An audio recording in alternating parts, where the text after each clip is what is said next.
মিজোরামের দুর্গম এক পাহাড়ি গ্রাম বাকতং।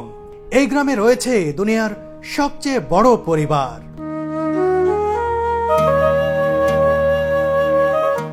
এই পরিবারের প্রধানের নাম জিওনা চানা।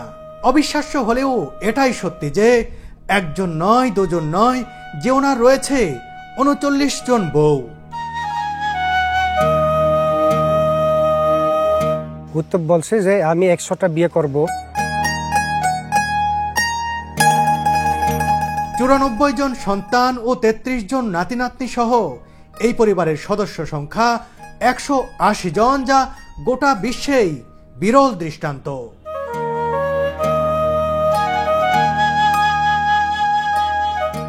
পরিবার যেমন বড়, তার বাড়িটিও তেমনই বৃহৎ। ১ শতাধিক শয়নকক্ষ রয়েছে এই বাড়িতে, আর রান্নাঘর দেখে মনে হবে বিশাল কোনো এক সরাইখানা।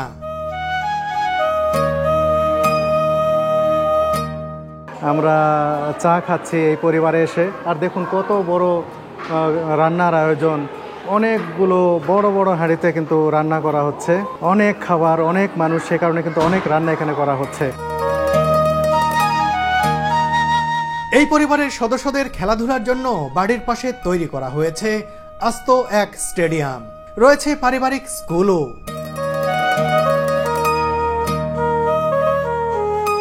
বন্ধুরা, মিজোরামের বাকতং গ্রামের এই আজব পরিবারের গল্পই তুলে ধরব আজকের ভিডিওতে।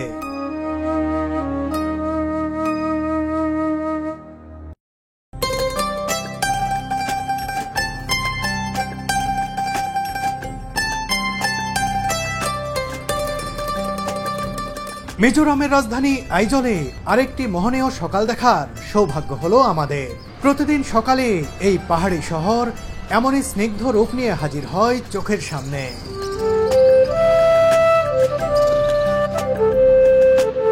ঝটপট রেডি হয়ে একটি প্রাইভেট কার নিয়ে আমরা রওনা দিলাম সেই বাকতং গ্রামের দিকে, যেখানে রয়েছে বিশ্বের সবচেয়ে বড় পরিবার।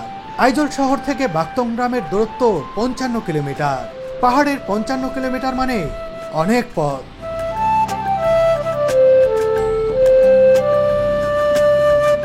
যেতে যেতে সকালের কর্মব্যস্ত আইজল শহর দেখে নিচ্ছিলাম।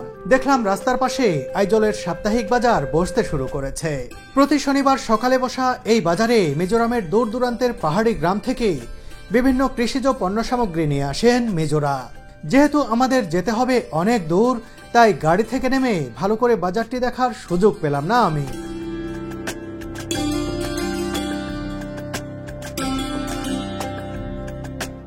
আমাদের গাড়ির ড্রাইভার ইসমাইল ভাই খুবই ইয়ং, দেখে যা মনে হয় বয়স তার চেয়ে বেশি।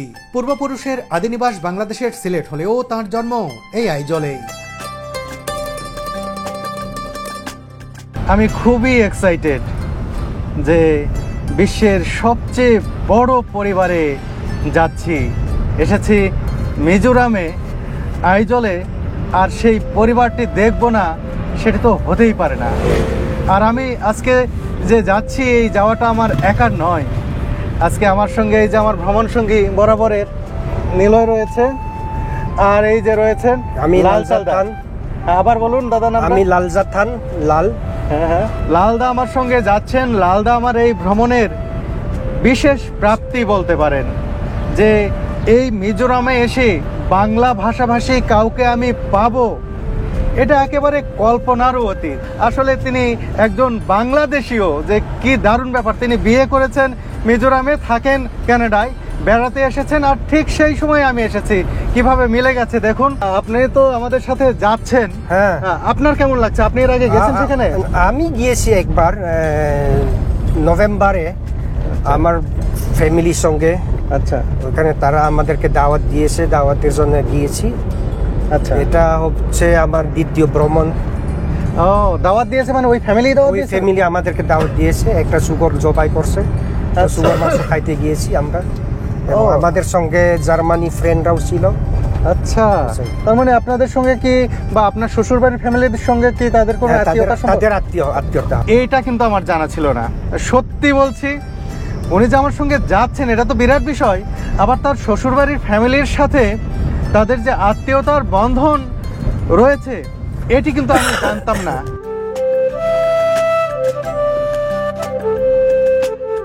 বন্ধুরা, আইজল শহর থেকে বেরিয়ে যাওয়ার পথেই একটি পেট্রোল পাম্পে পেট্রোল ভরা হচ্ছে গাড়িতে। আর পেট্রোল পাম্পটি এমন একটি জায়গায়, এই যে দেখুন এই পাহাড়, নাইজেল খাম, নাইজেল খাম এই জায়গাটির নাম। আর দেখুন সুউচ্চ পাহাড়, আর এই জায়গাটিতে প্রতি বছরই মানুষ মারা যায় পাথর পড়ে পড়ে, উপর থেকে পাথর নিচে পড়ে। বিপজ্জনক বলা যায়, ডেঞ্জারাস এলাকা আইজল শহরে, এটা বলে নাইজেল খাম। এই নাইজেল খাম আপনারা দেখছেন, ওই পাহাড়টা পরে নিচে গাড়িগুলি রাখে, ওই গাড়ির উপরে পাথরগুলি পড়ে যায়। প্রত্যেক বছর কমসে কম 10-15 জন মানুষ মারা যায়। এক্ষেত্রে ভয়ঙ্কর, এই জন্য কয়েকজন এই রাস্তার মধ্যে যাইতে চায় না, যাইতে না গিয়ে নিচে আরেকটা বিকল্প পথ আছে, ওইটাকে বলে world bank road. World bank road দিয়ে তারা চলে যায়।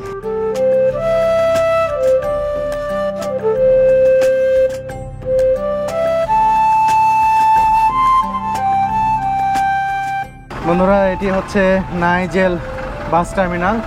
এখান থেকে সিটি বাসগুলো ছেড়ে যায়। দেখুন অনেক কিন্তু সিটি বাস এখানে দেখতে পাচ্ছেন আপনারা, অনেক সিটি বাস এখান থেকে চলাচল করে। বাস ছাড়া বা যানবাহন ছাড়া এই শহরে চলাটা খুব মুশকিল। সে কারণে কিন্তু এখানে বাসের উপযোগিতা, বাসের প্রয়োজন খুবই বেশি। আর প্রয়োজন অনুসারে কিন্তু এখানে অনেক বাসও রয়েছে এই শহরের মধ্যে চলাচল করে। মিজোরামের এই পাহাড়ি পথে চলতে খুব ভালো লাগছে। পথ ও পথের ধারের সৌন্দর্য বরাবরই ভ্রমণকে আনন্দময় করে তোলে। এই যে রাস্তা দেখছেন, এদিক দিয়ে নিচে একটা রাস্তা নেমে গেছে। এই রাস্তাটি ব্যবহার করা হয় যে পাথর পরে মানুষ মারা যায় প্রতি বছর 10-12 জন, সেটা থেকে রক্ষা পাওয়ার জন্য এই বিকল্প পথে কিন্তু অনেকে যেয়ে থাকেন ভয়েই। আমরা যে রাস্তা দিয়ে আসলাম, এই রাস্তা দিয়ে ভয়েও অনেকে যাওয়া আসা করেন না। এটা একটু দূর, বিকল্প পথটা একটু দূর আছে, এই রাস্তাটা একটু কাছে। ঝুঁকিপূর্ণ হলেও সময় বাঁচে। তবে ঝুঁকিপূর্ণ কারণে মানুষ দূর হলেও এই বিকল্প পথটা ব্যবহার করে বেশি। আজকে যেভাবে হোক আমরা এটা দেখাবার জন্য আসছি শর্টকাটে, কিন্তু আল্লাহ বাঁচাইছে, আমরা বেঁচে আসি, আজকে কিছু হয় নাই, জলে সুখী আছি। আমরা যে নিরাপদে চলে আসতে পেরেছি সেজন্য শুকরিয়া আদায় করছেন দাদা।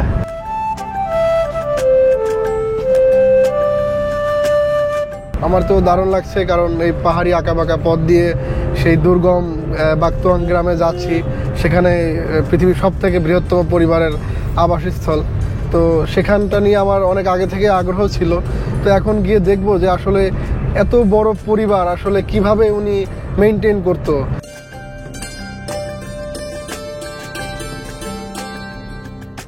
একে একে পেরিয়ে যাচ্ছি একের পর এক পাহাড়ি জনপদ। ছোট ছোট বাজার, দোকানপাট, বসতি, কোনো কিছুই আমার নজর এড়াচ্ছে না।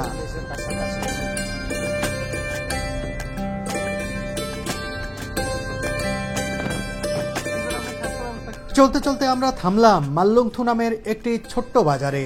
এখানকার ভিউ পয়েন্ট থেকে সারি সারি পাহাড়ের দারুণ এই দৃশ্য উপভোগ করলাম।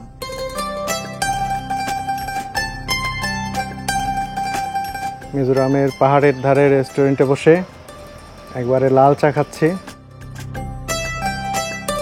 দেখুন নিলয় কিন্তু চাটা কম খায়, কিন্তু আজকে সে খাচ্ছে। নিলয় গলা গরম করতেছে নাকি? এই যে ছোট্ট আপুকে দেখা যাচ্ছে, ওনার নাম হচ্ছে ক্রিস্টিনা। হ্যাঁ, তারা কিন্তু খুবই আন্তরিক। আর এখানকার যত হোটেল, রেস্টুরেন্ট, যত জায়গায় যাবেন দেখবেন যে তাদের কিন্তু মেয়েদের ইনভলভমেন্ট অনেক বেশি। তারা অনেক কর্মঠ, অনেক কাজ করেন, অর্থাৎ উপার্জনের সাথে তারা সম্পৃক্ত।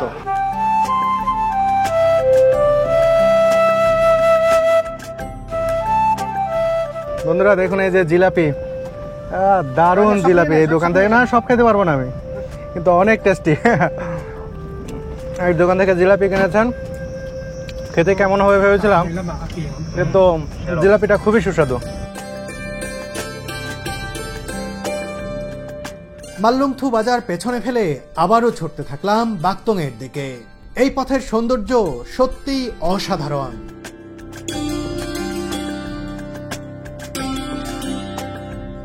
মিজোরামের মানুষকে খুব আন্তরিকভাবে পাচ্ছি। আমি যত জায়গায় ঘুরছি তাদের আন্তরিকতা আমাকে মুগ্ধ করছে। আমরা যদি ক্ষুধা পাই তারা অর্থ ছাড়া মানে বিনা পয়সায় তারা আমাদেরকে খাবার দেয়।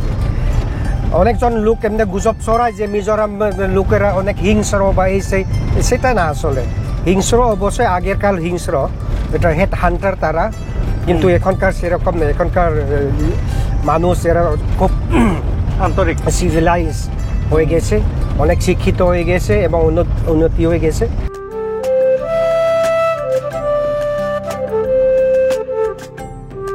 আমরা কিছুক্ষণ পরে মানে 5-6 মিনিটের পরে ঢুকতে যাচ্ছি মিজোরামের সবচেয়ে বড় কলা বাগান।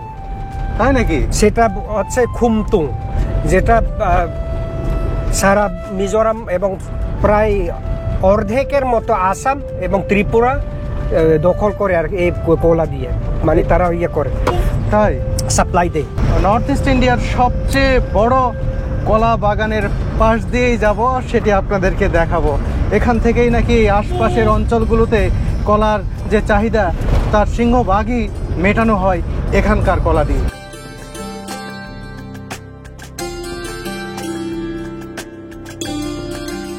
আসলে এখানে দুই পাশে পাহাড় জুড়ে শুধু কলা গাছ আর কলা গাছ, অনেক কলা গাছ দেখতে পাচ্ছি ছড়িয়ে ছিটিয়ে রয়েছে। মানে এইগুলো আমার কাছে দেখে মনে হচ্ছে যে চাষ করা হয়নি, প্রকৃতিগতভাবে মনে হয়েছে চাষ করা। এত বিশাল জায়গা জুড়ে কলার এভাবে চাষ করা হয়েছে, অবাক করা ব্যাপার। এই খুমতুং কলার মতো মিষ্টি কলা কোথাও পৃথিবীতে পাবেন না। তাই নাকি? দেখতে ছোট কিন্তু খুব মিষ্টি।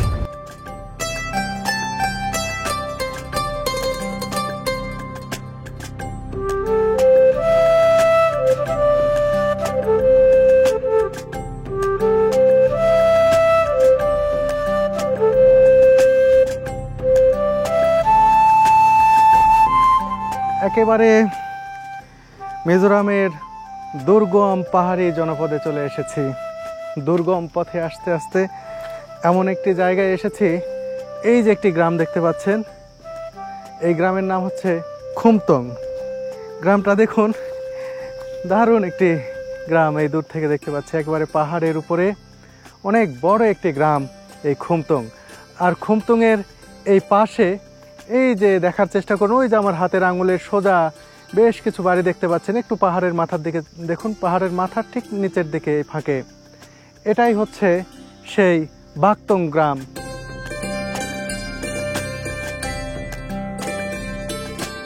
আমাদের আরো বেশ কিছু পথ বাকি রয়েছে, তারপর যাব সেই গ্রামে।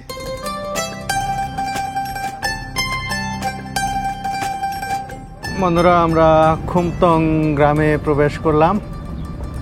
একেবারে পাহাড়ের ধার দিয়ে বাড়িগুলো,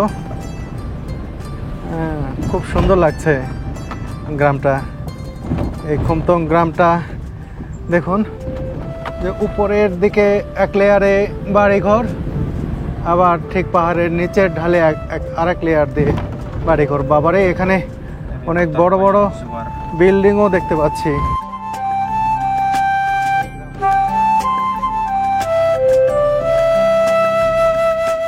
খুমতুং গ্রামটা আসলেই দারুণ। এটা যে গ্রাম, আমার কাছে তো দেখে মনে হচ্ছে শহর, একেবারে শহরের মতোই লাগছে। অনেক বাড়ি ঘর, দোকান পাট, আসলে অনেক দুর্গমে হলেও অনেক বড় একটি জনপদ এই খুমতুং, পাহাড়ের উপরে অনেক উঁচুতে।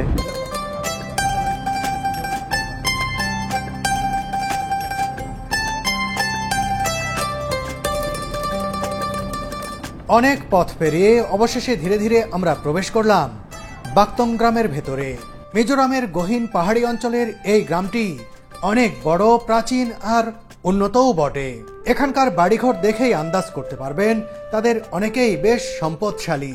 তবে যার বাড়িতে যাচ্ছি সেই জিওনাচানাকে তার সম্পদ বিবেচনায় এখানকার অঘোষিত রাজা বলা যেতে পারে। তোর বাড়ি কোন পাশে? এই বাড়িটা, এটা তার বাড়িরই গেট নাকি?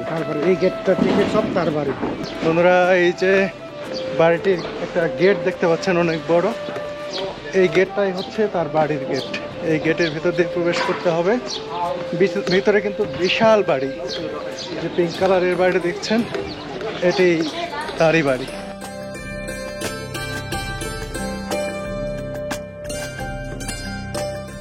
ছবি তোলা এবং ভিডিও তোলা ভিতরেটা নিষেধ, পুরাপুরি পুরোপুরি নিষিদ্ধ। নিষিদ্ধ। এখন আপনি দেখেন কি করা আমি যায়। জিজ্ঞাসা করবো নি ওরা কি বলে। বন্ধুরা, এখানে যেহেতু ছবি তোলা সম্পূর্ণ নিষিদ্ধ করেছেন তারা, সে কারণে তাদের সঙ্গে কথা বলতে গেছেন লালদা আর নিলয়। তাদের পারমিশন পেলে হয়তো আমরা ভিতরে যেতে পারবো। দেখুন কত বড় এই বাড়ি, অনেক বড় বাড়ি, অনেক বিস্তৃতি কিন্তু এই বাড়ির।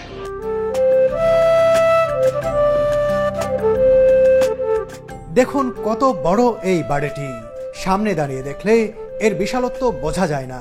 এই বাড়িতেই বসবাস করেন প্রায় 200 জন মানুষ। এটি দুনিয়ার সবচেয়ে বড় পরিবার। এই বাড়িতে মোট 100টি শয়নকক্ষ রয়েছে। দুঃখের বিষয় হলো এই পরিবারের কর্তা মিস্টার জিওনা, যিনি 39টি বিয়ে করেছিলেন, তিনি 2 বছর আগে মৃত্যুবরণ করেছেন। তার 39 জন স্ত্রীর মধ্যে 4-5 জন ইতোমধ্যেই মারা গেলেও বাকি সব স্ত্রী, সন্তান সন্ততি, নাতি নাতনি নিয়ে বসবাস করছেন এই বাড়িতে।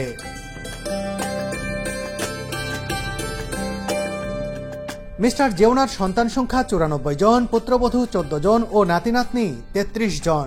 সব মিলিয়ে 180 জনের একটি পরিবার। মিস্টার জেওনার বহুবিবাহ ও বিশাল পরিবার নিয়ে আন্তর্জাতিক বিভিন্ন গণমাধ্যমে সংবাদ প্রচার হয়েছে। বর্তমানে অনেকেই খুব নেতিবাচকভাবে পরিবারটিকে উপস্থাপন করায় পরিবারের সদস্যরা বেশ বিরক্ত।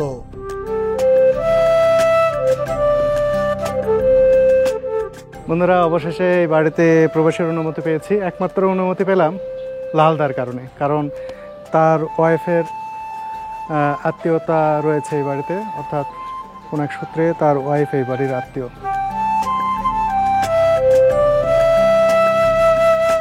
বন্ধুরা, তার বাড়ির ভেতরে প্রবেশ করেছি।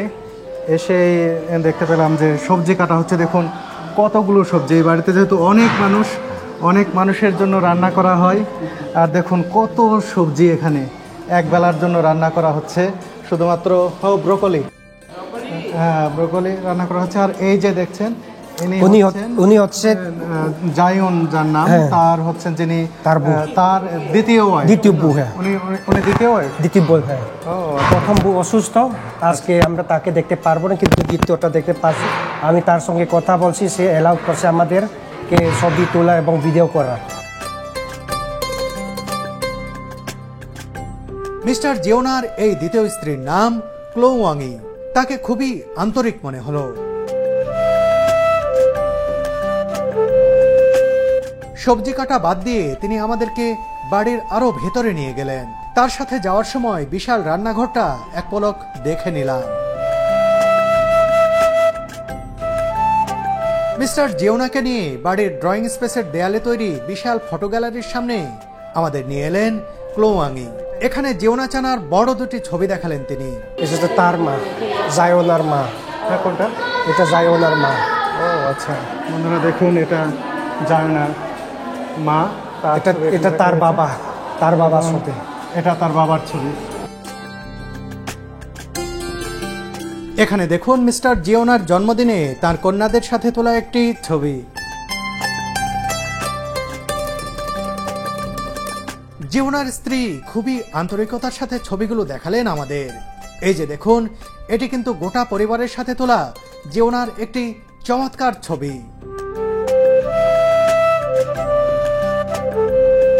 বন্ধুরা, আমাদেরকে তিনি ঘুরে ঘুরে দেখাচ্ছেন মিস্টার জায়নের দ্বিতীয় স্ত্রী, তার গ্যালারি আর কি। এই যে তার নাতি ছবি, এগুলি সব তার নাতি।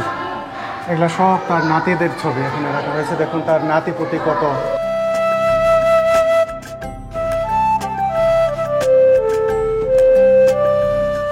আমার ভিডিও ধারণের বিষয়টি পরিবারের কেউ ভালোভাবে নিচ্ছিল না, কিন্তু জিওনার দ্বিতীয় স্ত্রী ক্লো ওয়াংয়ের সাথে থাকায় কেউ কিছু বলার সাহস পাচ্ছিল না। কোথায় এটা? এই যে এটা কবর, ওই পূজায় না বাবা এবং তার মায়ের কবর এটা।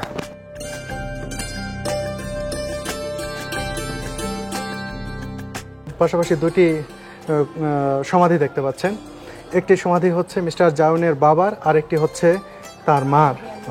এই সেই কবরটি কিন্তু তার দ্বিতীয় স্ত্রী আমাদেরকে নিয়ে এসে দেখালেন, আমরা দেখলাম। engtingnya hetiang memang sungguh ประชันฟังกันติไหมอะไอ้กันฟาดที่นุปปัสสาวะในตั้มตะกันนมตัวนุปุยในที่ এরকম বড় পরিবারে থাকার আপনার কেমন লাগতেছে এবং কেন এরকম পরিবার হয়েছে সেটা হচ্ছে আমার প্রশ্ন। ও যা আমাকে জবাব দিচ্ছে ওইটা বলার খুব মুশকিল। আসল বলতে পারছি যে ঈশ্বরের কারণে আমরা এরকম বড় পরিবার হতে পারছি। আমাদের অনেক বাচ্চা আছে তারা বিয়ে করছে কিন্তু বাইরে যায় না, এখানেই থাকে। আমাদের অনেক নাতিদের আছে বিয়ে করছে কিন্তু বাইরে যায় না, এখানে থাকছে। এই জন্য আমাদের এরকম পরিবার হচ্ছে। এখন কতজন সদস্য আছে total? Tu na hian in engzat vel ngei na mang he ta hian hi na ซาเลสมควาเลปริยัตินี่ไม่ก็เชียสิเตียงเดลสุกันนี่ดันฮีกันเตียงเจ็บ প্রায় 200 কাছাকাছি এই মুহূর্তে আছে এই বাসার মধ্যে পরিবারের সদস্য। পরিবারের সদস্য খয় আঙে নমবে কাদাং হাউ ปีละตอนนั้นแม่น่ะอม তার কয়জন ওয়াইফ এখন পর্যন্ত আছে বাংলায়? nu hau hi engzat vel ngei na dam kin vekem ดำขิมเลยเว้ bauran om vi tom บ่ระลมเด 5-6 জন নাকি মারা গেছে, এখন 34 জন না 36 জন বেঁচে আছে এই বিচে। বন্ধুরা, যেহেতু আমি মিজো ভাষা কিছুই বুঝি না, সে কারণে লালদা আমাদেরকে সহায়তা করলেন। সমাধি দেখে তিনি আবারও আমাদেরকে বাড়ির ভেতরে নিয়ে এলেন। তিনি আমাদের চা খাওয়ানোর জন্য রান্নাঘরের কাছে নিয়ে এলেন। আমি ক্যামেরা চালাচ্ছি অনেকটা ভয়ে ভয়ে জড়সড় হয়ে, পাছে কেউ কিছু বলে না বসে।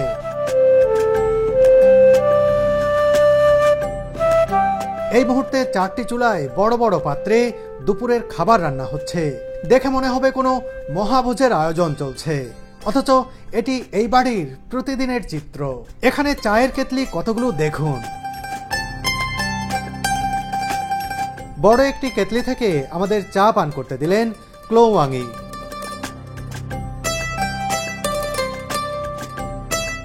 আমাকে চা দেওয়া হয়েছে, নিলয়কেও চা দেওয়া হয়েছে। আমরা চা খাচ্ছি এই পরিবারে এসে। আর দেখুন কত বড় রান্নার আয়োজন, অনেকগুলো বড় বড় হাঁড়িতে কিন্তু রান্না করা হচ্ছে। অনেক খাবার, অনেক মানুষ, সে কারণে কিন্তু অনেক রান্না এখানে করা হচ্ছে। নিলয়, চা খাও। চাটা কিন্তু অসাধারণ। এই ফ্যামিলির সদস্যরাই প্রতিদিন মিলেমিশে রান্নার কাজ করে থাকেন। তরকারি রান্না শেষ পর্যায়ে এখন ভাত উঠিয়ে দেয়া হবে। দেখুন কত বড় চালের বাক্স। জানি না প্রতিবেলায় কত কেজি চাল জাল করতে হয় তাদের।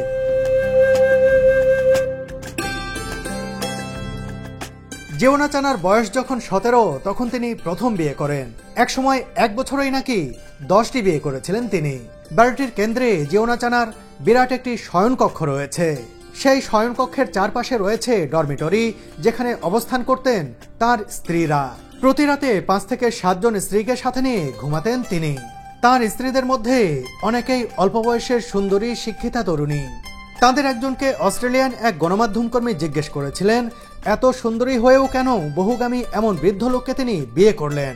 উত্তরে সেই নারী বলেছিলেন, আপনি তার বয়স আর কয়টা বিয়ে করেছেন সেটাই দেখছেন। আমি দেখছি তিনি এখানকার একজন বলতে গেলে রাজা। সেই হিসেবে আমি তো এখানে রানীর মর্যাদায় পাচ্ছি। থ্যাংক ইউ, নমস্কার। বন্ধুরা, এখন আমি যাচ্ছি মিস্টার জায়ুনার সমাধি ক্ষেত্র দেখার জন্য। পাশেই তার সমাধি রয়েছে। আপনারা জানেন যে 2021 সালে মারা গেছে, আমি আগেও বলেছি।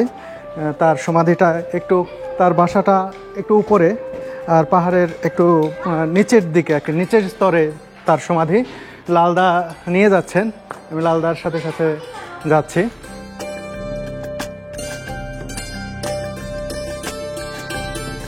দাদা, হ্যাঁ, এই বিশাল সাম্রাজ্য তাদেরই? সব তার। এই পুরা এলাকা, ওই পুরা আরো অনেক এদিকে আছে, দেখা যাচ্ছে না। এই পুরাটা তার। আর এখানে তারা ছোট ছোট করে চাষাবাদও করেছে দেখছি। হ্যাঁ হ্যাঁ হ্যাঁ, ডেকোরেশন গুলি দেখছেন এগুলি, হ্যাঁ, পাখি অনেক এবং সুন্দর। হনুমান, হনুমান এই যে উনি মনে হয় খুব শৌখিন লোকও ছিলেন। হ্যাঁ, হ্যাঁ? খুব খুব ট্যালেন্টেড লোক। সে নিজে, আমার মনে হয় সে নিজে আর্টিস্ট, তাই না? এবং সে একটা জাদুঘর তৈরি করছে ওই বিল্ডিংটা, হ্যাঁ হ্যাঁ, একটা জাদুঘরের জন্য তৈরি করছে, ও কিন্তু শেষ করে যেতে পারে। শেষ করে যেতে পারে না। শেষ হওয়ার আগে সে মারা গেছে। এখন কি হবে জানি না তারা, যে তার বাসাটা কত বড়, ওই পর্যন্ত একেবারে এই বন্ধুরা, এই সামনে। বাড়ির রেলিং এ দেখুন কত কাপড় চোপড় শুকাতে দেওয়া হয়েছে, তাহলেই বুঝবেন যে কত মানুষ এখানে থাকেন। এখানে দাঁড়িয়ে দেখা যাচ্ছে জিওনা পরিবারের প্লেগ্রাউন্ড তথা স্টেডিয়াম।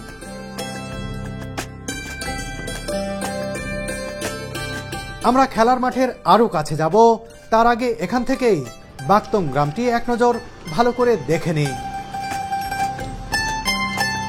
কি দারুণ এক পাহাড়ি গ্রাম এটি, ঠিক যেন রূপকথার রাজ্য। এপাশ থেকে গ্রামটির একেবারে মোহনীয় রূপ ধরা দেয় চোখে। জিওনাচানার বহুবিবাহ ও বিশাল পরিবারের কারণে এই গ্রামটির নাম এখন গোটা বিশ্ব জানে। আধুনিক যুগে এসে বহুবিবাহের এমন নিদর্শন স্বস্তিকর ও সমর্থনযোগ্য বিষয় নয় মোটেই। কিন্তু জিওনাচানার এই বহুবিবাহের কারণে তৈরি বিশাল পরিবার দেখতে অনেক দেশ থেকে পর্যটক আসেন এই মিজোরামে, যা এখানকার পর্যটনকে ব্যাপক এগিয়ে নিয়েছে। সঙ্গত কারণেই 2021 সালের 13 জুন 76 বছর বয়সে জিওনার মৃত্যুর পর মিজোরামের মুখ্যমন্ত্রী সামাজিক যোগাযোগ মাধ্যমে তাকে স্যার সম্বোধন করে পোস্ট দিয়ে শ্রদ্ধা জানিয়েছিলেন।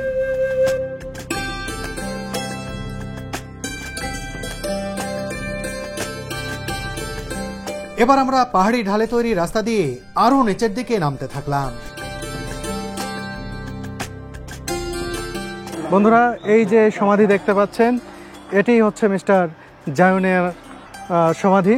সমাধির ঠিক নিচেই দেখুন যে স্টেডিয়াম, অনেক বড় একটি স্টেডিয়াম। এটি কিন্তু তাদের পারিবারিকভাবে প্রতিষ্ঠিত খেলার মাঠ এখানকার। আর দেখুন একবারে নিচের স্তরে, পাহাড়ের নিচের স্তরে হচ্ছে স্টেডিয়াম, এরপরে হচ্ছে তার এই সমাধি, আর এই ঠিক উপরে একেবারে পাহাড়ের মাথায় যাওয়ার পরে দেখতে পাবেন তাদের সেই বিশাল বাড়ি।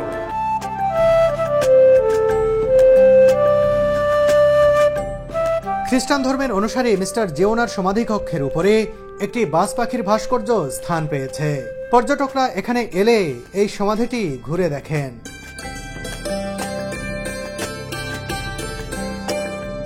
জিওনার সমাধি দেখে এবার আমরা নেমে এলাম খেলার মাঠের কাছে। একটি পরিবারের জন্য আস্ত একটি খেলার মাঠ তৈরি করা হয়েছে, ভাবা যায়?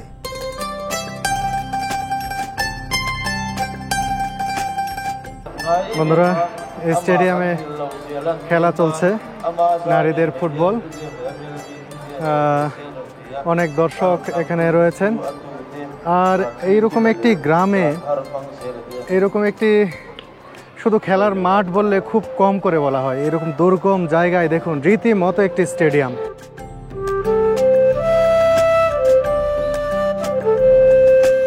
এই মুহূর্তে নারীদের দুটি দলের ম্যাচ চলছে। অনেক মানুষ গ্যালারিতে বসে উপভোগ করছেন ম্যাচটি।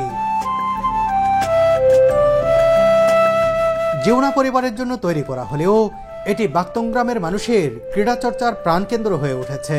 শুধু খেলার মাঠ নয়, সামাজিক অনুষ্ঠানের জন্য এখানে নির্মাণ করা হয়েছে বিশাল একটি হলরুমও। এখানকার নিরাপত্তা ভালো, কারণ তাদের নিজস্ব পুলিশ আছে, নিজস্ব সেনাবাহিনী আছে। তারা কোনো রাজ্য পুলিশ এবং কেন্দ্রীয় সরকারের কোনো সেনাবাহিনীকে তারা অ্যাকসেপ্ট করে না, তাদের নিজস্ব। তাই নাকি? এখানে কোনো ক্রাইম নেই, কোনো কিছু নাই, কোনো জেল নাই, কিছু নাই। উনি এখানকার রাজা এবং উনি এখানকার প্রধানমন্ত্রী, উনি এখানকার রাষ্ট্রপতি, সবকিছু তিনি। সবকিছু তিনি। এই যে ফুটবল খেলা দেখলাম, হ্যাঁ, ফুটবল স্টেডিয়াম, সবকিছু তার। সব কিছু তার, কোনো সরকারি টাকা পয়সা নেই, তাদের নিজস্ব সব। আসলে এটি একটি গ্রাম নয়, এটি একটি অন্যরকম একটি রাজ্য। যে রাজ্যে একজন রাজা ছিলেন, যে রাজার 39টি বউ ছিল, তার বিরাট একটি সংসার। সেই রাজা এখন নেই, তার রাজ্য রয়েছে। তিনি যে কর্মকাণ্ড, তিনি যে এখানে বিভিন্ন স্থাপনা নির্মাণ করেছেন, অবকাঠামো করেছেন, সেগুলো এখনো রয়ে গেছে। সে কারণে কিন্তু এখানকার মানুষ তাকে এখনো স্মরণ করেন এবং তার করে দেয়া উন্নয়নের উপর ভর করে কিন্তু এই গ্রাম এখনো এগিয়ে যাচ্ছে এবং মৃত্যুর পরেও এই গ্রামের মানুষরা কিন্তু তাকে স্মরণ করছেন।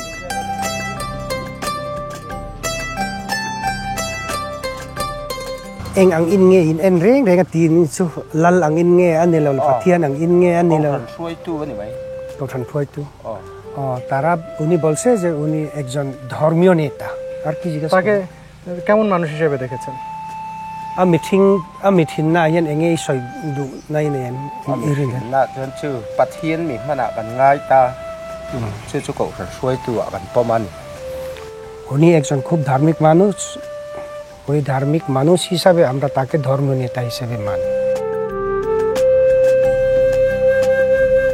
ও তো বলছে যে আমি 100টা বিয়ে করব কিন্তু না করার আগে চলে গেছে আর কি ও আচ্ছা, যদি আজ পর্যন্ত বেঁচে থাকতো খুব সম্ভবত 50 বা 60 জন হয়ে যেত কিন্তু তার ভাগ্য মিলে না 50-60 জন বউ হওয়ার মাত্র 39 বুতে শেষ পর্যন্ত চলে এটা গেছে মাত্র বলছেন।